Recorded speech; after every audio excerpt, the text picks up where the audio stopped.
tonight. This has obviously been a very significant day in the history of republicanism, not only in Derry but in Ireland.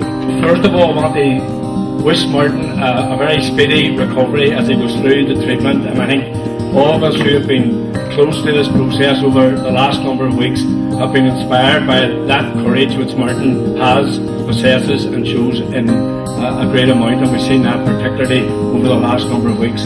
This is not the end of Martin McGunniess, far from it, but certainly when Republicans sit down sometime in the future, when our country is united and free, and write the history of our struggle, there's absolutely no doubt in capital letters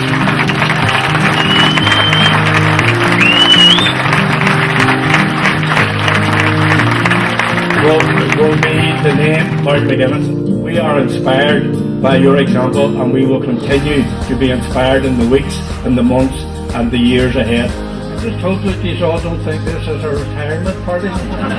Bogside Irish Republicans don't retire. I have been ill now for a couple of months. Initially we didn't know what it was, but through the wonderful care that we've received, and I've received from doctors and from nurses, they've identified the problem, and I'm now going through the treatment. It's a very serious illness, and it has taken its toll on me, as you will have seen in the course of recent times.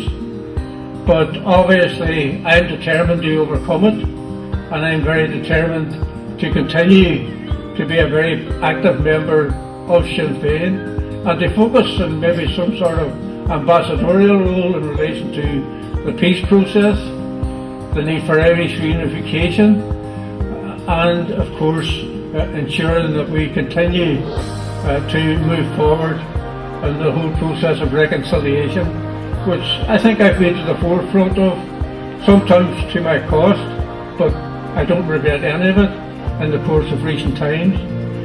It just needs others to reciprocate, it needs others to be rid themselves of their arrogance and their lack of humility, and to recognise that for reconciliation to work, we all need to be working hard at it together. I had quite a number of conversations with the British government, with the Irish government, relaying our approach, that the DUP's approach to equality and parity of esteem didn't come up to the mark. So it reached such a point where I had no alternative whatsoever but to resign. I think it was the right thing to do. On the other side of this election, there will be no going back to the status quo. There needs to be fundamental change. And I had a lot of thinking to do over the course of the last couple of weeks. I had to think of Bernie, I had to think of my family, I had to think of the fantastic, wonderful doctors in our health service and nurses who have been treating me over the course of the last 6 weeks.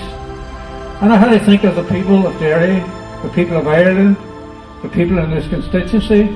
I had to think of my colleagues within Sinn Féin, and I had to be honest and fair with all of them.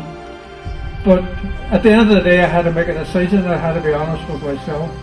And the question I had to ask myself, was I physically able or capable of fighting an intensive 5-6 week election in the current state that I'm in? And the answer to that was no.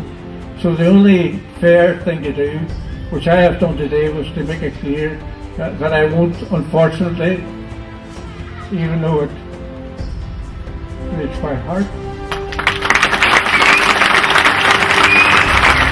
I won't have an opportunity to again ask the people of Foyle to support me in what will be a critical election to strengthen the Sinn Féin mandate. But one thing you can all be absolutely certain of, very, very shortly, Sinn Féin in this city will select the candidates who will go forward on our behalf, and I will be 100% wholeheartedly behind each and every one of us.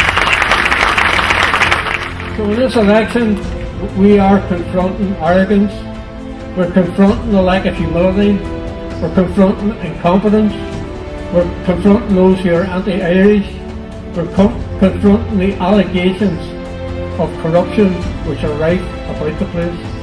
And I think we have a very strong case to put to the electorate So I'm not retiring anyway. I'll be a Republican to the day I die. I will work for Sinn Féin to the day I die. I'll always be very proud to be from the Bogside. I've ended up in many famous places throughout the world. The White House on countless occasions, the Oval Office on 3 occasions, with 3 American presidents and with prime ministers and presidents all over the place. But my heart lies in the Bogside and with the people in there. For Leela and I,